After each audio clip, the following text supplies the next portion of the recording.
Hey, how's it going? So, this is gonna be a long one. I will get cut off, so look out for that.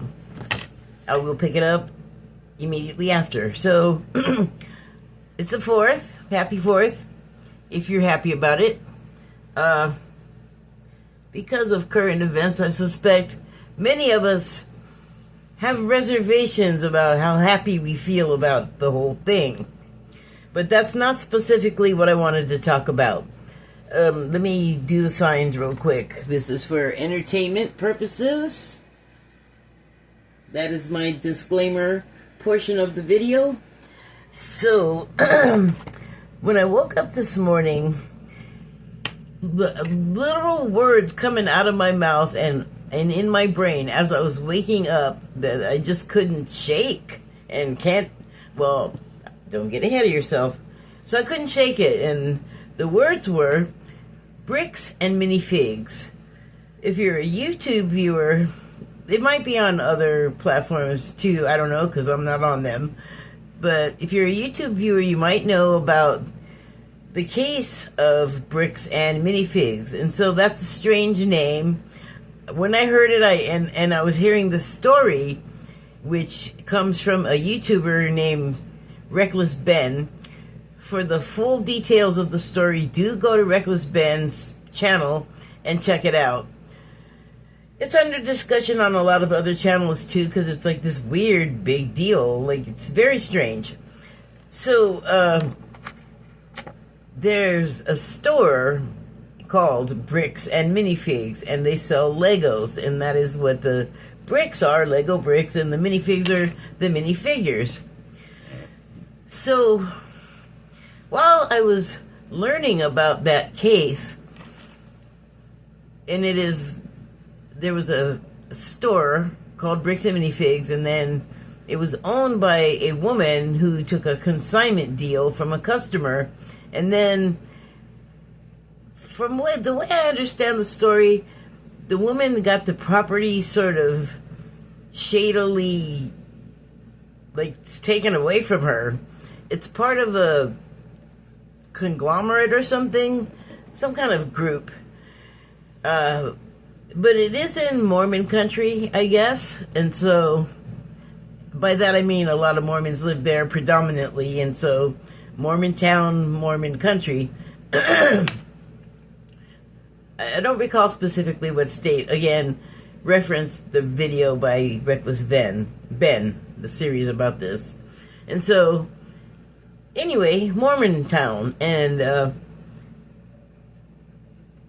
the new person that has claimed ownership is refusing to honor the consignment deal made by the previous owner and that customer, even though I believe they signed documents saying they would honor that deal the way it was. And so they didn't, and that's how Reckless Ben got involved, because the person that had the consignment deal and items in the first person's store and care now couldn't get access to his stuff or payment, and the new person was treating him pretty bad, but Reckless Ben became aware of it and decided to try and help. And so, briefly, like, he had, like, good intentions, and he mainly did what he was supposed to do to pursue trying to get information and or the man's property back. And some of it he didn't do correctly, but he is young and also was put into strange positions where he was confused as to what to do, I think. And so, as this was going on, Ben and the previous owner and the consignment owner of the property, of the Lego stuff,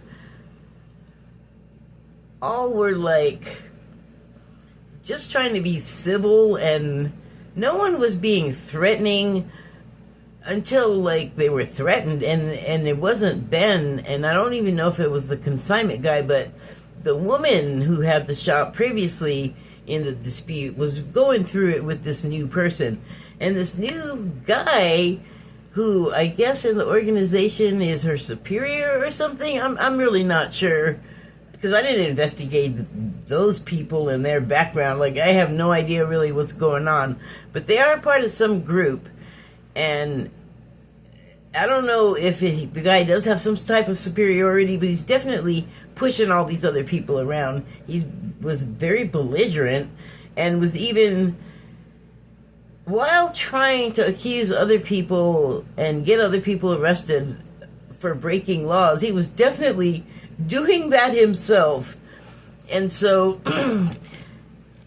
as part of something else that I've been noticing as a larger part of everyone's picture, but not specifically about this story, I began to make a connection. And the connection was that every person in this story, where there's like gaslighting and shady dealings and, you know, people not telling the truth and the law taking sides when they're supposed to be sort of like, you go after the criminal that's committing a crime and not after the criminal that your friend doesn't like because they don't want trouble at their store or something. Like, I don't know how that works, because I've never had that kind of accord with legal people or law enforcement officers. I don't really have any personally. I don't mix with them. I don't get in trouble, but I have friends and family who have, so I have an understanding of the way it works when you are like in some legal confrontation or I don't know, deal with them where they're just involved. But even like it seemed like the legal, like the judges were in on it too. So again, I don't know what was going on in that town. Excuse me. But here's what connects to that larger, seemingly unconnected thing that I haven't shared with you what that's about, but it's race related. And I just noticed the way that all of the races are treated, and by the white people basically in charge. I mean, let's just call not a spade a spade. White people run things mainly, and that's the way they like it, and they really don't want anybody like horning in on their space or their power. And so the minorities kind of get a crappy end of the stick unless for some reason they excel and become valuable to the hierarchy. And so again, off to the side with that stuff, because it is a whole thing. But I was like, these people are treating these other same white people like they're some kind of nigger or something. And I was really fascinated by that, because I know that it happens. It has happened, like with Irish and Italian immigrants and German immigrants who, like, ironically have a lot to do with that other stuff I was talking about over there that is sort of concurrent. And are you getting the connection that I was making, though, about the way this guy was treating these other people, same just like him? And here's what I thought at first. I thought of that thing that is getting said a lot now, but I'm sure it was said a lot like around the end and after the end of World War II, regarding the whole situation with the German army. Let's put it that way. And it is, first they did it to the immigrants, and first they did it to the media, and then they came for the blah, and then they came for the blah. And as I'm watching this and hearing people saying that and warning, this is where we're headed as a country. This is what we're being funneled toward in a lot of ways. I hope this sidetrack doesn't totally make me lose track, but when I say funnel toward, I mean Freedom 250 and the exhibits and the speakers and everything, but also today, I guess the Patriot Front just, put it out there like louder and prouder to next to nobody. By the way, like, people kind of aren't into that. So that's what's over here, and it is a concern, but not immediately. But it's on my mind. Like, it's not like to do with this, like I said, specifically with this video, except this, these people and the way they were treating each other, and you know what I said? I felt like they were treating the one group of the same people, like, because I recognize it, is the end result of what's over there with the Patriot Front and what they're trying to funnel us toward. So that's an opportunity for all of us to take a look at what the future is going to be like and this is what I feel like is the dream. This is not necessarily what I think is happening, what I want to happen. No, but this is what I think, like Stephen Miller might want to see happen. And it just be all white people and nobody else, and everybody else that was here and everything that, they stood for, and all of the history and all of the contributions. They just want it all to disappear, and all of that to now be attributed to white people. Again, this is not news, I don't think, to anyone in this country. But that's what you would have to look forward to. And that's just mild. Like, it's not that thing, but it looks like what it could be. And so it's never going to escalate to what we saw the German army doing to people in World War II. Not today, but the potential is there. And unfortunately, there are groups like the Patriot Grunt, the Patriot Front. Oh, the Patriot Grunt. Well, anyway, they're over there at Freedom 250 and other places and other groups. You know what I'm talking about. So, I guess that's so weird that I got pointed in that direction by bricks and minifigs. Like, what a strange collection of words to lead up to all of what it did in reality, and just what it conjured up in my mind from looking at it. So I have, I wanted to pull one Declaration of Mary Magdalene card, and oh shoot, this would be like the today portion of yesterday and today. So I decided that I'm just going to use these for this reading, and I only meant to pull one, but I got more. So, yeah, I meant to pull one, and I got two stuck together. So, okay. Let me just read it before I try to interpret it. So the number on this one is 34, and that's a 7. And I don't want to, like, focus too much on that, so I'm just going to leave it to the viewer. If you want to, like, do some numerology on 34, let me read you the card and then see what you think. So it says, love is not to be used as power over another. Love is to be shared as the greatest existence of humankind, for all things, seen and unseen, as one reflects that which thou art, as above, so below, as within, so without.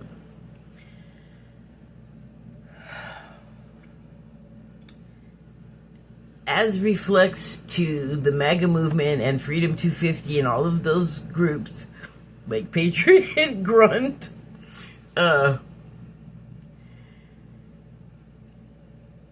they, to me, conjure up the opposite of love with, what they perpetuate with their ideas and vocalizations. Or I guess I should say in print. I don't know every time I see them, they get run out before they really get to say anything, like run out of town. But still, they assemble. You know, they persist, and so a lot of times, like, and I really am starting to dislike this characterization, but I'm hearing it a lot now.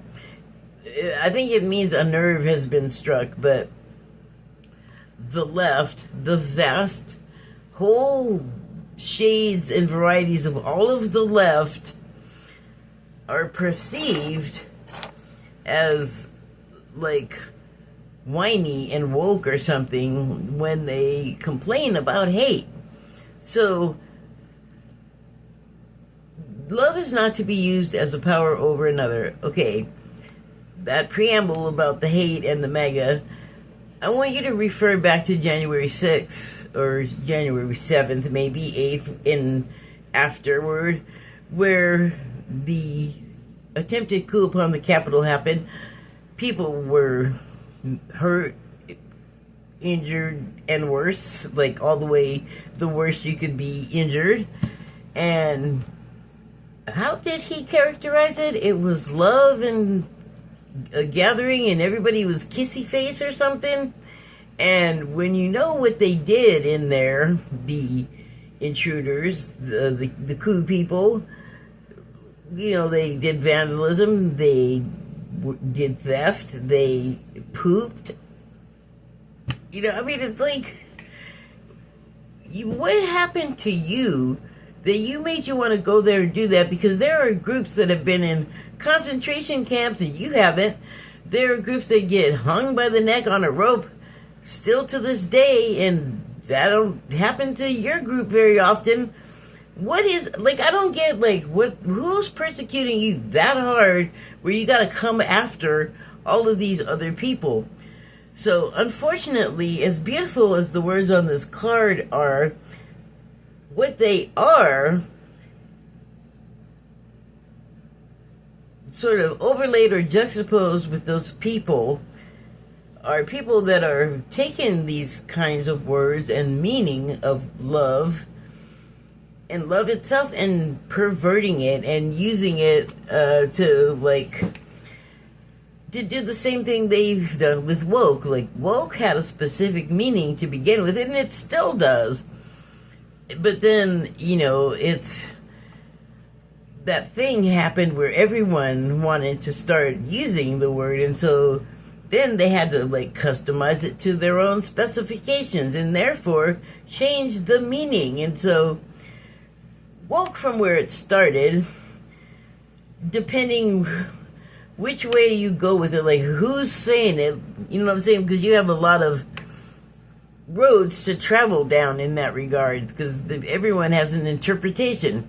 And that's what I'm getting at. Everyone hears about something or sees something someone's doing, and then they want to do it too. They want to put their own spin on it. They want to put their own flavor to it, whatever it is. Like, rarely does a word or saying survive naturally beyond its birth. Like, everything changes and evolves. So I feel like that's what they do, like this gaslighting thing where, like, they'll tell you it's love, and then it's like, I guess to the left, or me, who firmly places myself on the left somewhere, not a liberal, I can tell you that much, but more progressive, I'd say.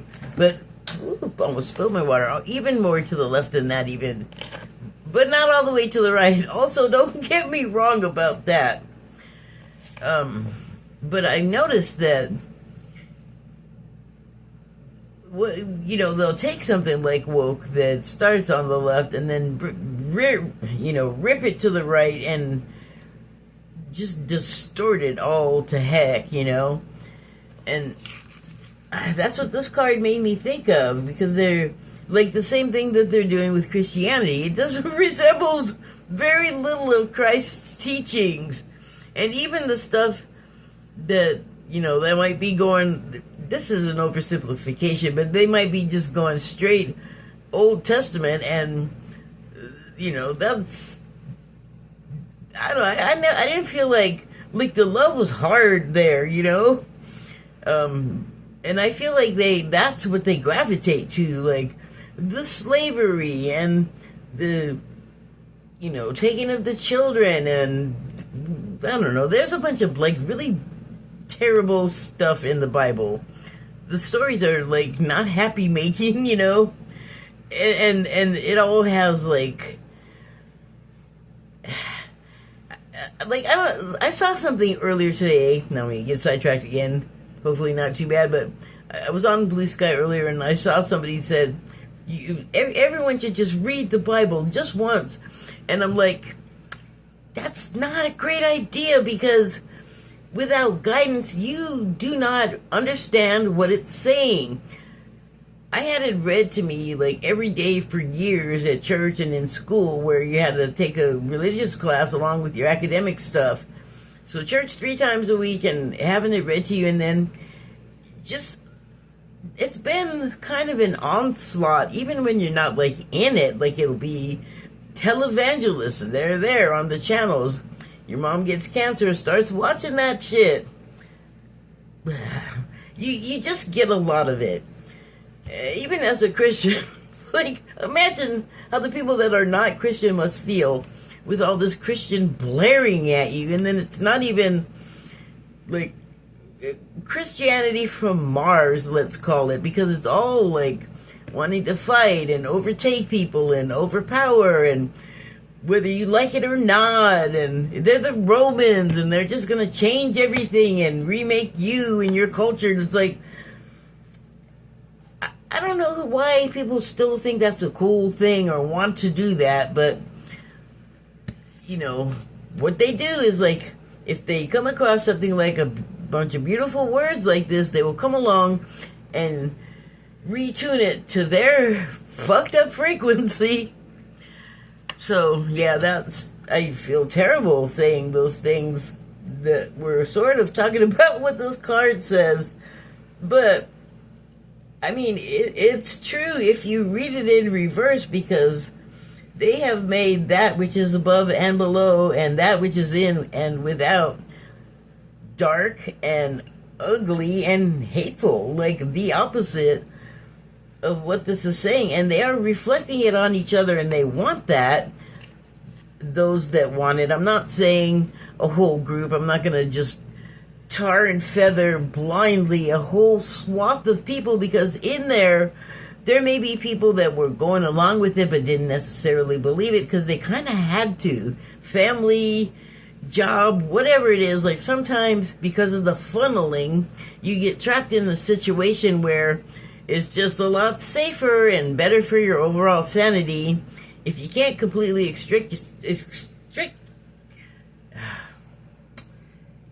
extricate yourself from it. You have to find a way to live within it and be able to live with yourself. So maybe not everybody is going along with all of the opposite of what this card says, which I will read a final time and then move on. Love is not to be used as a power over another, or misused as a power over another. Love is to be shared as the greatest existence of humankind for all things seen and unseen, as one reflects that which thou art, as above, so below, as within, so without. So, beautiful world, live in it, love it, or make a crap world that's hateful and ugly and just sucks, and you have to hide how you really feel and how you really are. That sounds terrible. I like the way the card says it. I would like my life to reflect that way, and it mainly does, and it mainly can for all of us if that's what we want. So the next one, and that includes a treatment of each other as a people. And the next card, the last one, is number 28. That will add up to a 10, and you don't do the 0, so you have 1, the master number. And speaking of reflecting, that is your model for the reflection of, like, the universal energy, I'll call it that, of spirit.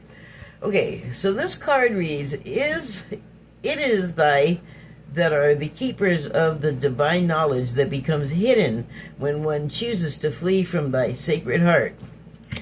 When they do the opposite of this, I love how they just thanks. That was easy. So, you know, this card is doing sort of a broad statement when it says, it is thy that are the keepers of the divine knowledge, because, and this is fine. In this case, it's fine because it is a truth. And it's not a truth that a lot of, well, I'm not going to say a lot of people because I think that would be wrong. I think it's a truth that not everyone has come to. Ooh, I almost knocked that over, and I really don't want to. And that is that divine knowledge is within us, and that's why we're the keepers of it. But it also says it is divine knowledge that becomes hidden when one chooses to flee from thy sacred heart. So I think that is saying that your basic nature is loving. And life changes you, and people and experiences do influence you, and that hides your sacred heart. If you let it, though, I mean,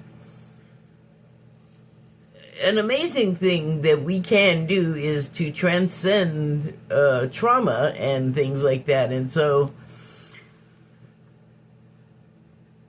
this talks about fleeing from the sacred heart, and that sounds to me like butthurt, like something happened to you and it didn't go to your liking, and you're going to spend the rest of your life being mad at other people and hating them about it, when that, you know, that all has to come from you. And so you also have the power to choose not to do that, to choose not to be that way to other people who, you know, we do a lot in this life, particularly when we're not remembering, like, our pre-birth plan or just our born nature, because they say, you know, children are not born racist. Like, that is a learned behavior. They're not born hateful.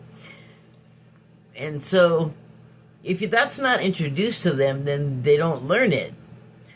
Us. But there, I think, has to be a little more emotional intelligence about the way we understand ourselves and the way we then treat each other. Because that's like my main thing right now is, when are we going to stop treating each other like dirt and like treat the real problem, or turn that energy at the real problem and people causing the problems? Like, the funnel has turned us against each other, and that's not good, because why are we doing their work for them? Like, they don't like us, they hate us.